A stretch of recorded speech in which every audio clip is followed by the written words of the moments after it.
اگر ویڈیو پسند آئے تو ہمارا پیارا اسلام چینل کو سبسکرائب کریں اور ویڈیو کو لائک کرنا نہ بھولیں۔ منا کی وادی کے اندر کائنات کا ایک انوکھا باب رقم ہوتا ہے۔ یہ بھی امتحان حضرت ابراہیم خلیل اللہ کا، اس خاندان نے قدم قدم پہ امتحان دیے۔ پہلے اولاد نہیں ہے، یہ صدمہ سہا، پھر اولاد ہوئی تو کہا وادی غیر ذی زرع میں چھوڑا، اللہ کا حکم مانا اور وہیں اپنی اولاد کو اور اپنی زوجہ کو چھوڑ چلے آئے، فلسطین میں آ کے آباد ہو گئے۔ فلما بلغ ماہ السعی، قرآن بتاتا ہے جب وہ چلنے کے قابل ہوئے، ایک روایت میں 7 سال 8 سال یا 9 سال عمر، بعض نے بلغہ سے بلوغت کی عمر مراد لی ہے۔ اب حکم ہوتا ہے جاؤ ملاؤ، لیکن یار میں جدہ گیا تو وہاں ایک دوست کے ہاں ٹھہرا، تو اس گھر کے اندر کھلونوں کی بوریاں تھیں، تو میں نے اس کو کہا کہ آپ یہ کوئی کاروبار کرتے ہیں؟ تو اس کا دوست بھی تھا ساتھ، تو وہ مسکرا کے کہنے لگا کہ یہ کاروبار نہیں کرتا، بڑی دیر کے بعد اللہ نے اس کو بیٹا دیا ہے، تو اب یہ پاکستان جا رہا ہے، تو جب بھی بازار جاتا ہے 10-20 کھلونے خرید لاتا ہے، تو یہ کتنی بوریاں کھلونوں کی بھر گئی ہیں، تو یہ بک کروائے گا، ایسے تو نہیں اتنے جا سکتے۔ تو یار اتنے عرصے کے بعد بیٹا ہوا اور باپ ملنے جا رہا ہے تو اس نے کھلونے جمع کیے، لیکن یہ کیسا باپ ہے جس کو حکم ہوتا ہے اتنے طویل عرصے کے بعد بیٹے کو ملنے جا رہے ہو، ایک چھری لے لو، ایک رسی لے لو۔ یار ان کے نام باقی ہیں تو یوں ہی باقی نہیں ہیں، امتحان کتنے بڑے تھے، کہا جاؤ لیکن ہاتھ میں رسی لے جاؤ، ہاتھ میں چھری لے جاؤ۔ حضرت خلیل اللہ پہنچتے ہیں، اپنی زوجہ سے ملے اور کہا بیٹے کو تیار کر دو، دوست کی دعوت پہ جانا ہے۔ مانگ سجا دی جاتی ہے، بیٹے کو نئے کپڑے پہنا دیے جاتے ہیں۔ اللہ اکبر، بیٹے کو لے کر نکلے۔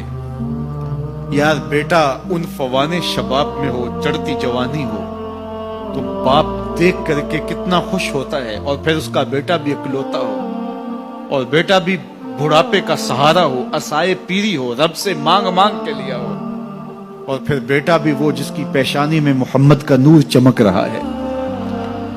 ایسا بیٹا تو چہرے کی بلائیں لینے کو جی چاہتا ہے، لیکن حضرت خلیل اللہ کے حکم پہ اس بیٹے کو ذبح کرنے کے لیے ہاتھ میں چھری اور رسی دبائے منا کی وادی کی طرف بڑھ رہے ہیں۔ شیطان نے سمجھا کہ اس سے نازک مرحلہ اس خاندان پہ نہیں آ سکتا، حضرت حاجرہ کے پاس پہنچا۔ پتہ ہے شہزادے کدھر گئے ہیں؟ کہا ان کے باپ لے گئے ہیں دوست سے ملاقات کروانے کے لیے۔ کہا نہیں، وہ ان کو ذبح کرنا چاہتے ہیں۔ کہا سوچ کے بات کر، وہ باپ ہے ذبح کرے گا؟ کبھی باپ بھی بیٹے کو ذبح کرتا ہے اور بے قصور ذبح کرے گا؟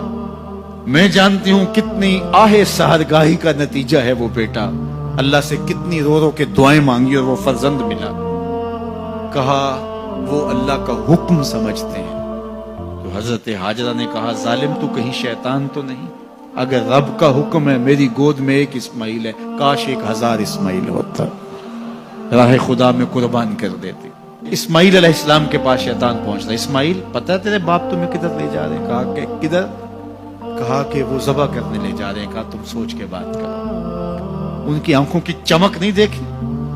میری طرف دیکھتے ہیں تو لگتا ہے کہ ان کی آنکھوں سے شہد ٹپکتا ہے، اور وہ مجھے ذبح کر دیں گے؟ کہا اللہ کا حکم سمجھتے ہیں۔ کہا اچھا؟ کہا ہاں۔ کہا اسماعیل کے وجود میں ایک جان ہے، کاش میرے ایک ایک بال میں جان ہوتی اور راہ خدا میں قربان کر دیتا۔ ابراہیم علیہ السلام کے پاس شیطان پہنچ کے بولتا ہے ابراہیم اللہ کو راضی کرنے کے اور تھوڑے طریقے ہیں، ضرور بیٹے کو ذبح کرنا ہے۔ تو وہ بھی کنکر اٹھا کے مارتے ہیں اور شیطان کو راستے سے ہٹا کے منزل کی طرف بڑھتے ہیں۔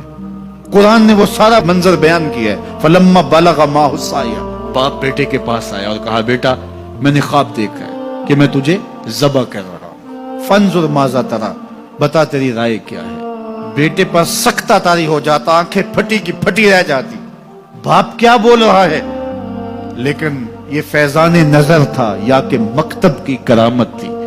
سکھائے کس نے اسماعیل کو آداب فرزند؟ اللہ اکبر، فرزند ہو تو اسماعیل ذبیح اللہ جیسا۔ فانظر ماذا تری، بتا تیری رائے کیا ہے۔ بیٹا خاموشی اختیار کر لیتا، السکوت من الرضا، تو سکوت بھی رضا سے ہے، اس کی خاموشی بھی رضا مانی جاتی۔ اور جب اس طرح کی سراسیمگی کی کیفیت ہو تو خاموشی ہی رضا ہوتی ہے. بیٹا کہتا ٹھیک ہے آپ ذبح کر لیجئے، یہ بھی امتثال امر ہوتا. لیکن بیٹے نے 2 قدم بڑھ کے بات کی. بیٹے نے کہا یا ابا تفعل ما تؤمر ستجدنی انشاءاللہ من الصابرین. ابا جان ذبح کیا ہے، جو کرنا ہے کیجئے. یہ نہیں کہا یا ابا تذبح، ہاں ابا جی ذبح کر لیجئے. ذبح کا جواب ذبح سے نہیں دیا، بلکہ کہا یا ابا تفعل، اے ابا جان کیجئے ما تؤمر، جو بھی حکم ہو. ذبح کیا، جو بھی کرنا ہے کیجئے. رہی بات میری، یہ کام آسان تو نہیں، لیکن میرے اللہ نے چاہا تو صبر کر کے دکھاؤں گا. منا کی وادی ہے، باپ اور بیٹے دونوں نے طے کر لیا. باپ ذبح کرنے پہ راضی ہے، بیٹا ذبح ہونے پہ راضی ہے. یار اسلام من مانی کا نام نہیں ہے، اپنے خواہشات کو پورا کرنے کا نام اسلام نہیں ہے. اپنے آپ کو مالک کے سپرد کر دینے کا نام ایمان ہے، اس کا نام اسلام ہے.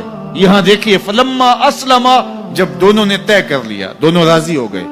باپ ذبح کرنے پہ راضی ہو گیا، بیٹا ذبح ہونے پہ راضی ہو گیا. وَتَلَّهُ لِلْجَبِينِ، اور باپ نے بیٹے کو پیشانی کے بل لٹایا. قرآن نے وہ سارا منظر بیان کیا ہے. اس پر مفسرین کے 2 قول ہیں. ایک یہ کہ الٹا لٹایا تاکہ کفا سے ذبح کروں، گردن کے پچھلے حصے پر چھری رکھ کے ذبح کروں گا. منمونہ چہرہ میری آنکھوں کے سامنے نہ ہو اور میرے دل کے اندر کوئی جذبہ رحم نہ جاگے جس سے اللہ کے حکم کی تعمیل میں دیر ہو جائے. اور دوسرا معنی یہ کیا کہ آپ جانور قربانی کے لیے جو ذبح کرتے ہیں تو اس کی گردن کو بل دے کے اس کی پیشانی کو زمین پہ لگا دیتے ہیں تاکہ یہ رگیں تن جائیں اور ذبح کرنے میں آسانی ہو. حضرت اسماعیل کی معصوم گردن کو بل دے کر کے ان کی پیشانی پتھر کے ساتھ جوڑی گئی. وَتَلَّهُ لِلْجَبِينِ، پیشانی کے بل یوں لٹایا گیا کہ گردن کھل جائے اور بیٹے کو ذبح کرنا آسان ہو. آنکھوں پہ پٹی باندھ لی کہ یہ منظر تو دیکھا نہیں جا سکے گا، اللہ کے حکم کی تعمیل بھی بہر صورت کرنی ہے. سعادت مند بیٹا بولتا ابا جان مجھے رسیوں سے جکڑ لیجیے، کہیں ایسا نہ ہو کہ میں تڑپوں اور اللہ کا حکم پورا کرنے میں آپ کو دیر ہو جائے. باپ بیٹے کو رسیوں سے جکڑ لیتا ہے، ہاتھ میں چھری پکڑی ہے. ذبح کرنے لگتے ہیں تو بیٹا بولتا ہے ابا جان رسیاں کھول دیجیے. کیوں؟ آپ کا منصوبہ، آپ کا پروگرام تبدیل ہو گیا. کہا نہیں. تو پھر کیوں رسیاں کھولوں؟ کہا کہیں ایسا نہ ہو کہ کل کا مورخ لکھے کہ باپ ذبح کرنا چاہتا تھا، بیٹا ہونا نہیں چاہتا تھا، باپ نے باندھ کے کیا. کھول دیجیے، نہیں تڑپوں گا. رسیاں کھل جاتی ہیں. بیٹا پیشانی کے بل لٹایا ہوا ہے، ہاتھ میں چھری پکڑی ہے. منا کی وادی ہے، کارکنان قضاء و قدر کی چیخیں نکل رہی ہیں، حوریں تھرا رہی ہیں، زمانہ کانپ رہا ہے. منا کی وادیوں پر تھر تھراہٹ ہے. مالک قیامت آنے والی ہے. فرشتے بھی پوچھ رہے ہیں کہ مالک کیا ہونے والا ہے. کہا تم کہتے تھے انسان کو پیدا کر رہا ہے، سجدے تو ہم کریں گے، ذرا میرے بندے کی ادا تو دیکھو، ذرا میرے بندے کا انداز محبت تو دیکھو، میری فرما برداری، انقیاد امر اور اطاعت اور امتثال امر کی مثال تو دیکھو. ذرا دیکھو میرا بندہ میرے حکم کی تعمیل کیسے کر رہا ہے. اللہ اکبر. کائنات آنکھیں جھپک رہی ہے، سورج منہ چھپا رہا ہے کہ یہ منظر دیکھا نہیں جا رہا، اور منا کی وادی تھر تھر کانپ رہی ہے کہ ایک بوڑھا باپ ہاتھ میں چھری پکڑے اپنے نونہال فرزند کو ذبح کرنا چاہ رہا ہے. عجیب منظر ہے کائنات کے اندر. حضرت ابراہیم آگے بڑھے، بیٹے کی گردن پہ چھری رکھی اور پوری قوت کے ساتھ چھری کو جنبش دی. اللہ اکبر. لیکن ایک بال بھی نہیں کٹا. پاس پڑے پتھر پر چھری کو مارا. لما تقطع یا سکین، چھری کاٹتی کیوں نہیں؟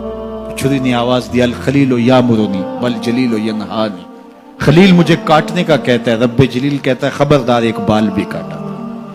کہا چھری تیرا کام تو کاٹنا ہوتا ہے. کہا حضرت آگ کا کام بھی تو جلانا تھا، جس نے آگ کو جلانے سے روکا تھا آج اس نے مجھے کاٹنے سے روک دیا. اس کا یہ مفہوم بھی نکالا جا سکتا تھا کہ میں نے تو چھری چلا دی، اب چھری نے کچھ نہیں کیا تو میرا کیا قصور. اللہ اکبر. دوبارہ چھری تیز کی اور حلق پر چھری کی نوک رکھی اور اپنا سارا وزن ڈال دیا. گردن کٹ گئی، خون بہنے لگا اور دل میں تھا کہ اتنا بڑا کام جو میں نے کر لیا. لیکن جب پٹی کھولی تو دیکھا منظر بدلا ہوا ہے.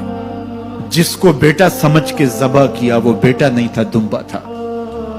اور جبریل امین پاس کھڑے ہیں اور اسماعیل مسکرا رہے. بے ساختہ زبان سے نکلا اللہ اکبر. تو حضرت اسماعیل بولے لا الہ الا اللہ واللہ اکبر.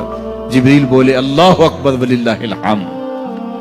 اب یقین تھا کہ یہ سارا اہتمام ادھر سے جبریل کا آنا، اور دمبا پڑا ہے اور ذبح پڑا ہے اور جبریل امین موجود ہیں تو یہ یہی لے کر آئے ہوں گے، اور بیٹا مسکرا رہا ہے. یہ سارا منظر، یہ قرینہ حالیہ بتا رہا تھا کہ یہ سارا الوہی اہتمام ہے، رب نے قربانی قبول کر لی. لیکن صرف اتنا ہی نہیں ہوا کہ یہ قرینہ حالیہ آپ کو یقین دلاتا، بلکہ منا کی وادی چمکنے لگی اور وہی کے اجالوں سے پوری وادی روشن ہو گئی، اور آواز آنے لگی وَنَادَيْنَاهُ يَا إِبْرَاهِيمُ قَدْ صَدَّقْتَ الرُّؤْيَا إِنَّا كَذَلِكَ نَجْزِي الْمُحْسِنِينَ. یہ منظر دیکھا تو ابراہیم ابھی کچھ سوال کرتے، کسی سے پوچھتے کہ یہ کیا ہوا، اتنے میں وہی نازل ہوئی اے ابراہیم تو نے واقعی خواب پورا کر دکھایا. اِنَّا كَذَلِكَ نَجْزِي الْمُحْسِنِينَ. ہم اپنے بندوں کو یوں ہی صلہ دیا کرتے ہیں. تیرے بیٹے کو ذبح نہیں کروانا تھا تیرے ہاتھوں سے، ہم نے تیرا امتحان لینا تھا. بس ابراہیم تیرا امتحان پورا ہو گیا. ہم نے تیری سنت کو اب قیامت تک کے لیے باقی رکھا، قیامت تک کے لیے باقی رکھا. اور پھر خود میرا رب کہتا ہے سلام علی ابراہیم، ابراہیم تیرے اوپر سلام ہو. اللہ اکبر. منا کی وادی کے اندر حج کے موقع پر 40 لاکھ حجاج ہیں، تو کچھ شیوخ عرب کے اور باقی عمراء مخیر سعادت مند لوگ 100 قربانیاں بھی پیش کرتے ہیں. تو کروڑوں قربانیاں منا کی وادی میں ذبح ہو رہی ہوتی ہیں اور حدود حرم میں، اور بے ساختہ زبان پہ نکلتا ہے سلام علی ابراہیم. ہر سال یہ شور و غوغا ہوتا ہے کہ اس مرتبہ قربانی بہت مہنگی ہے، شاید زیادہ لوگ قربانی نہیں کر پائیں گے.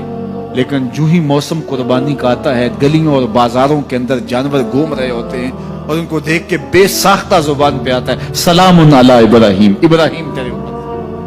تو یہ کتنا بڑا امتحان تھا، کتنی بڑی آزمائش تھی، لیکن اس آزمائش سے سرخرو نکلے، نمبر بھی پورے 100 حاصل کیے، کامیاب اور بامراد اور کامگار ہوئے.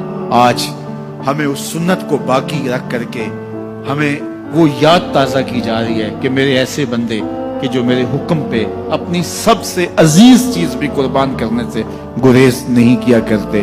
ہمارے ایک بزرگ فرمایا کرتے تھے کہ ہر بندے کا ایک اسماعیل ہوتا ہے، جب تک وہ اپنے اسماعیل کی گردن پہ چھری نہیں رکھتا رب کا قرب نصیب